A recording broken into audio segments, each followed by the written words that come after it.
hold no negative judgment about where you are at all. Because it just doesn't matter, because everybody is where they are on their way to something that they like more. So who gets to be the giant judge in the sky that gets to say, oh, you should be further along? So when you try to find that place, as we find it, the reason that you feel this lightening up is because where you are doesn't matter. It doesn't matter no matter what. It doesn't matter no matter how big it is in relationship to where you want to be. And once you get that, then you really are free. Then you're free. So now, let's get specifically positive. Just because we want to demonstrate to ourselves, we're speaking for you, I want to show myself that I can feel good without anything changing that I'm responding to other than my own thought. It's my changing thought that brings my emotional manifestational response, not the change of circumstances. It's the change of thought. So I like giving myself the label of someone who was born with eagerness. And I'm happy that I still have enough memory of that eagerness that I know something's off when I don't have it. That's a really good sign.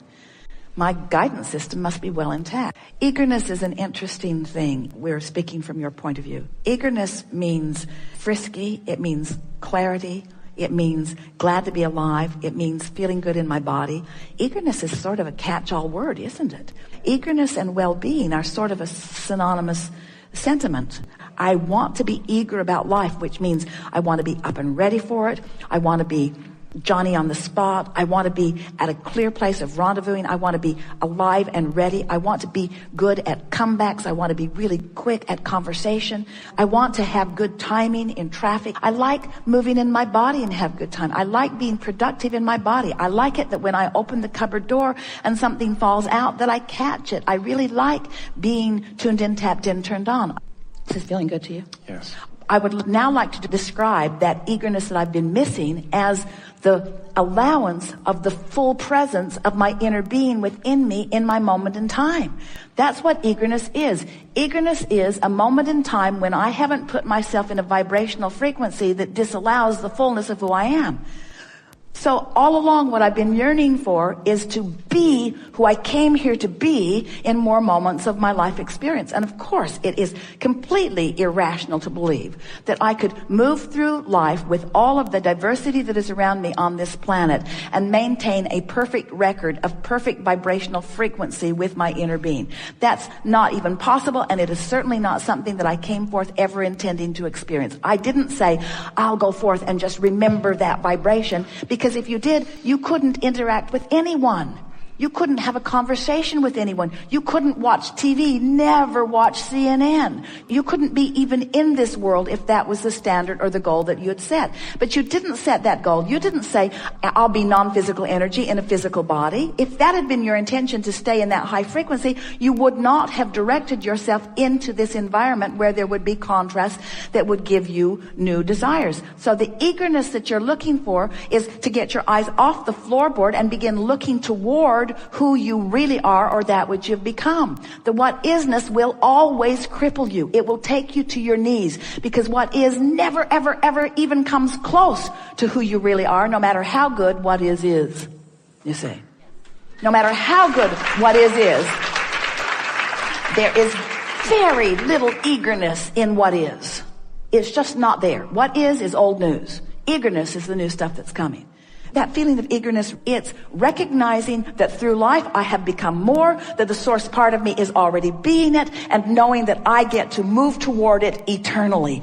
That is the definition of eagerness. Understanding that I will always be in any moment in time, whether I'm physical or non-physical focused, because it is the same, although more dramatized in physical. In any moment in time, I will always be less in this moment than I am becoming, and that is the promise of life. Because if you could be all that you are right now, then what?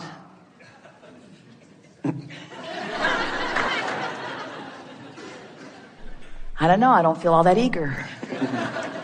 Feel sort of done.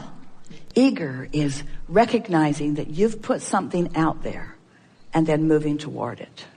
And nothing is more crippling than letting somebody convince you that you're in a not good place, that there's something wrong with the place you're in. Because there's never anything wrong with the place you're in. And sometimes we think that the worse place you're in any snapshot, the more eagerness is possible. Sometimes you sort it out, you point it out, you ask for it, and we go right there and wait for you to catch up with your own desire. Such an interesting thing. You pick it, we love it, we go there, we revel in it, we live it, we be it, we are it, and you don't come. Because you're so busy justifying why you're not going there. It's hard. It hurts. I don't like it. Somebody should call somebody. You've been listening to us for a while, and you get it, that your emotions are your indicator of how blended you are with that source energy or not. But still, it's easy to let your emotions run away with you. And we want to say that it's not your emotions that are running away with you. It's the specifics of the unwanted. You're supposed to be happy. It's supposed to feel fun. You are supposed to know your power and your wisdom, you see. We're eager to talk to you about anything you want to talk about. We know you have stuff. Do you ever? This is the place where it all began for Jerry and Esther all those years ago. If you do not have contrast, you couldn't focus a desire into being. There would be no asking whatsoever without contrast. None. And yet it's what humans are trying to get rid of. Let's get rid of all of the contrast so we can just be happy. Because if I could just be happy, then I could just be in the vortex. And we say, yes, of course, but the contrast is what's causing you to ask. Step one is ask. That's the difference between you, leading edge creators, and the source within you. You're asking more specifically. Really, there's only now. In the now, you can be thinking about the past. You can be thinking about the present. You can be speculating or thinking about the future, but you're doing it all right now.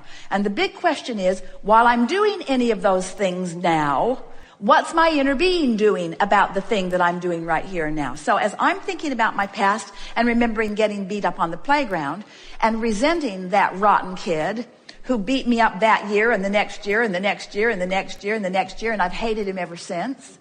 Ooh, I have so much resentment about all of that. As I'm thinking about that now, the only question worth asking is, what's my inner being thinking about that right now? Because remember, your inner being is focused where you're focused. The question is my inner being in agreement with the way I am focusing? And when I'm full of resentment, what does that tell you? What's the clue? My inner being is not in agreement with my assessment of what happened. Well, is my inner being stupid? I remember it clearly. I was there.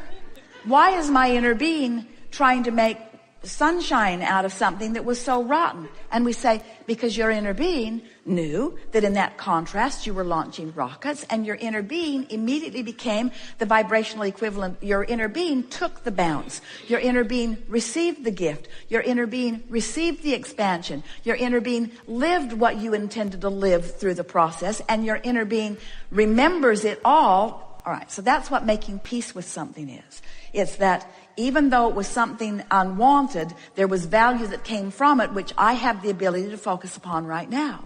So if I want to be in alignment with the source within me, and I'm going to insist on thinking about the past, then I have to find a way of thinking about the past that matches the way my inner being thinks about the past. And my inner being revels in every piece of life experience that I have lived, because it contributed to this vortex version that my inner being is now living fully.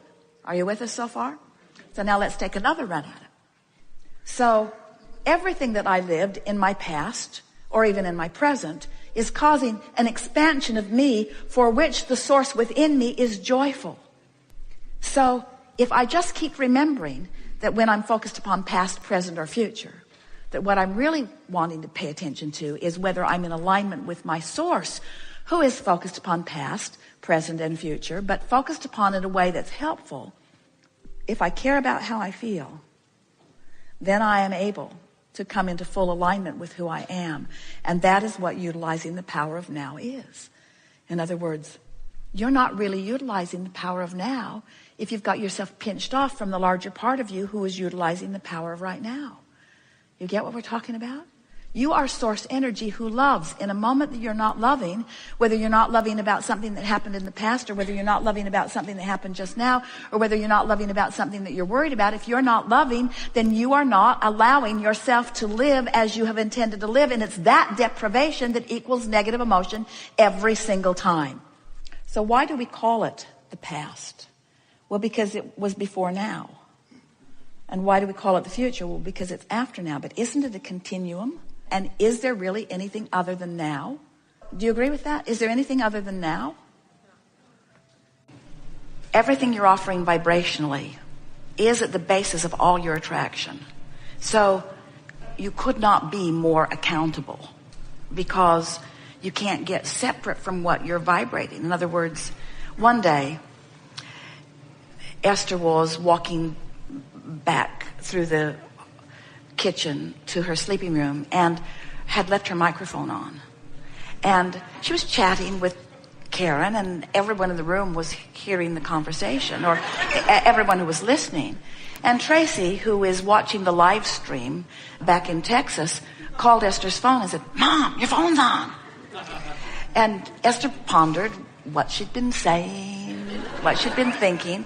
She was very high and happy. She wasn't worried about it. But then Tracy said, "You know, maybe we should always pretend like our microphone is on."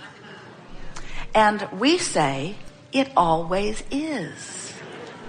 But monitoring your verbal output isn't enough, because you're radiating your output constantly, and the universe is responding. And that's what we call accountable.